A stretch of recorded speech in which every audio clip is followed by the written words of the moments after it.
This is Gabriel Gonzalez for Cageside Press here with top UFC flyweight contender Maycee the Future Barber. I want to ask you, I talked to Ian Gary recently, who also has the nickname The Future, and I'm like, is there any rivalry to see who will be the future first, who will get that title, anything like that with the nicknames? I think, you know what, there could be a male future and a female future. This is what he said. I think that we could have a guy-girl thing.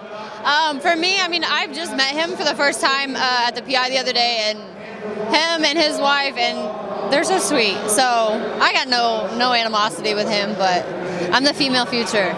Fair enough. That is what he said too. It's like, hey, she's killing it, so hey, there's a guy future and a girl future. We can have it. We can have it all.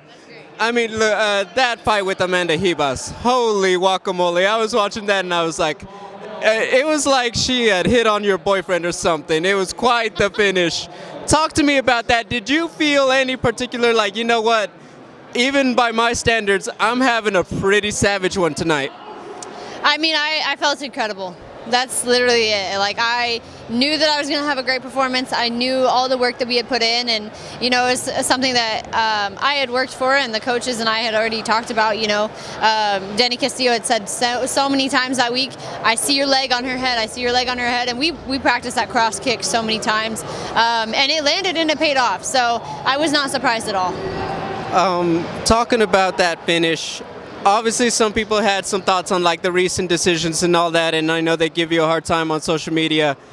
Any extra vindication, or is it just, you know what, I know what level I'm on, I knew I could get a finish, I knew I could be right here when you got that one in Jacksonville? Yeah, I mean, that's absolutely what it is. It's like, I just need to apply myself, I need to put the pressure on, and when I do, I'm unstoppable. And that's something that, you know, I really look forward to doing in the next fight as well. So as far as the decisions, I mean, the past is in the past, and I'm going to keep growing and I'm going to keep moving forward. And everyone always says you're only as good as your last win or last loss, and I mean, my last win was incredible. So I'm going to keep it going, and I'm going to get another one. Now, I think when fans talk about you and everything else, obviously you come in and there was a lot of talk, the countdown, you know, on the phone and everything. I've heard Aaron Pico say this, not everyone can be John Jones. Not everyone does get that belt at 21 and all that. When I take a look at your career, it's like, well, guess what? She's still in her early 20s. I mean, she's kind of right on track the way a ton of other fighters are when they're at your age. Is that where you're feeling right now? It's like, okay, look, I would have loved to be the youngest one, but now it's like, look at Charles Oliveira. There's plenty of time for me to have an amazing career. Is that how you frame it now? Not worried about, so I didn't get it at 21, but I've got so much more ahead of me with this. Absolutely. I mean, that is true. I mean, I always set huge goals. You know, I set that goal because I always set things that I truly believe, you know, I can accomplish this. And if I put in the work and I do what I can, that's how it's going to be. And you know what?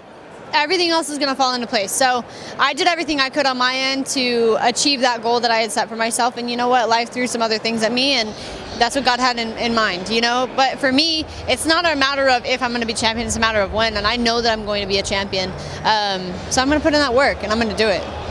Now, I've seen a couple things in interviews. I wonder if this is one of those for you, the Erin Blanchfield fight. Is that one of those fights that's just like, you know what?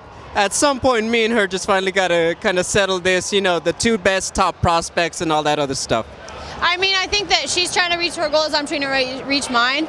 I think that at some point we'll eventually meet up, but at the same time, we'll see how it goes. I wouldn't say there's necessarily animosity. I think that she thinks that she's better than me, and that, you know, she wants what I have, and I have a lot of hype behind me. Of course, she has a lot of hype behind her. She had a great win against Jessica Andrade. She has great wins against Miranda Maverick and JJ Aldrich. I mean, she's done really well for herself.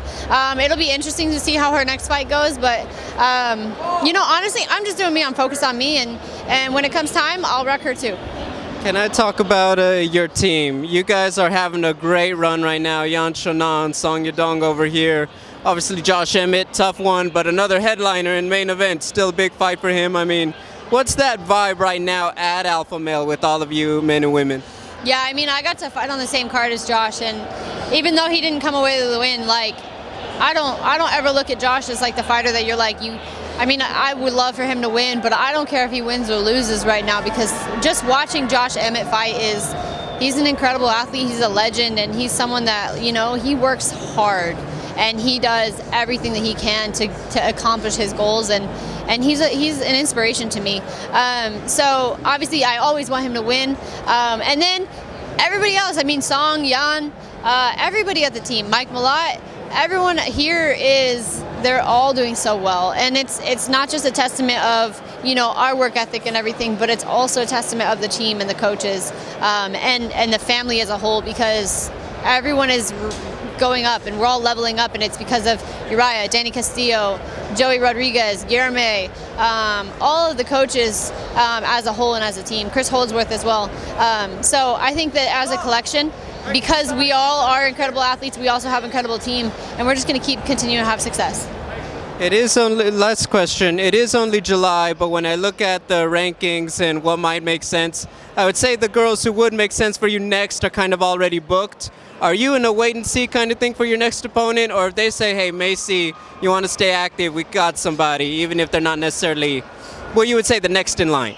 Yeah, I think that it's a matter of talking. I mean, I've been saying I'm planning on talking with Hunter, Dana, and Mick, and figuring it out, talking with the team and the coaches, and making a plan. Obviously we have some names in mind, but we'll see who it goes, because obviously these girls are booked, and if they're booked, you can't really fight them. So we'll see how it goes.